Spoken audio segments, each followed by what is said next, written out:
Imagine walking into today's world with nothing but kindness, openness, and faith in human goodness. How long would it take before people call you an idiot?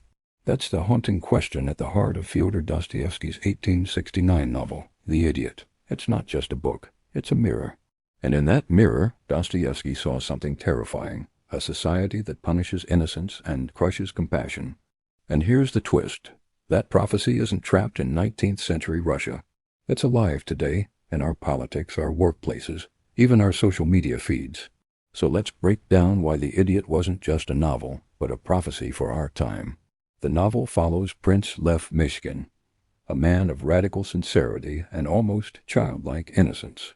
He's not stupid, in fact, he's deeply perceptive. But because he speaks honestly, forgives easily, and refuses to play society's games, he's labeled the idiot. Myshkin enters Russian high society and instantly disrupts it. His kindness unsettles people. His refusal to manipulate makes manipulators nervous. And here's the tragedy. Instead of inspiring love, his purity attracts chaos. He becomes entangled in toxic relationships, jealous rivalries, and violent passions, until his very goodness seems unbearable to those around him. By the end, Myshkin isn't celebrated. He's broken. Society spits him out. Here's why Dostoevsky feels prophetic. He saw that a world obsessed with ego, greed, and status will always reject genuine innocence. Think about it.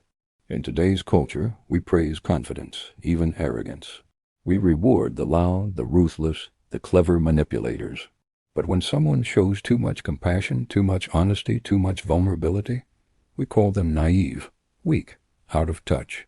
Dostoevsky's message is chilling. In a corrupt society, goodness itself becomes radical, even dangerous. Dostoevsky flips the idea of intelligence on its head. The so-called smart characters in The Idiot, the schemers, the social climbers, the jealous rivals, destroy themselves. Their cleverness is just another mask for insecurity. Meanwhile, Myshkin, the idiot, is the only one who truly sees people for who they are. He notices suffering others ignore. He speaks truths others are too afraid to say sound familiar. Scroll through social media. You'll see the same dynamic. Manipulators rise. Outrage spreads. Genuine honesty gets mocked.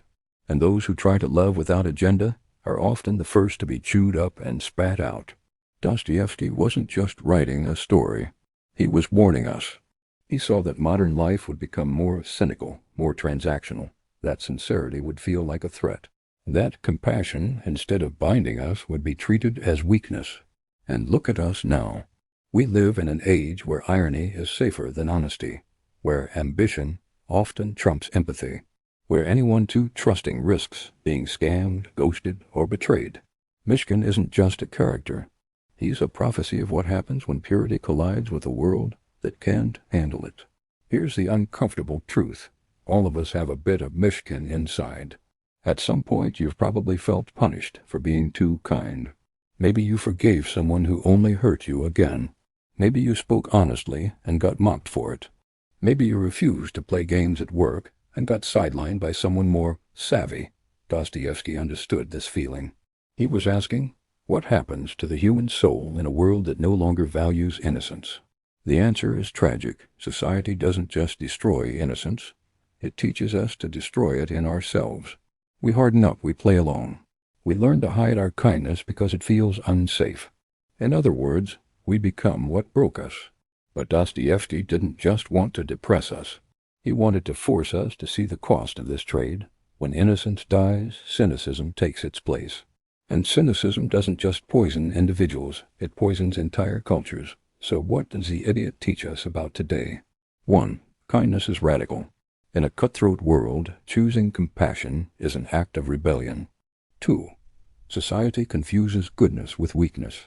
But Dostoevsky shows us that weakness is actually cruelty, manipulation, and ego. If we lose innocence, we lose meaning. Progress without compassion isn't progress. It's just power games. Look around. We see Myshkin's prophecy everywhere. Online mobs tearing down people who dare to be vulnerable. Political systems that reward outrage over honesty.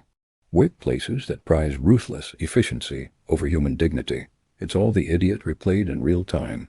Dostoevsky wrote The Idiot 150 years ago. But he wasn't just writing about Russia.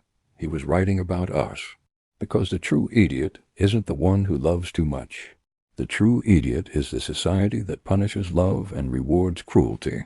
So maybe the question isn't whether Prince Myshkin could survive in our time. The question is, can we?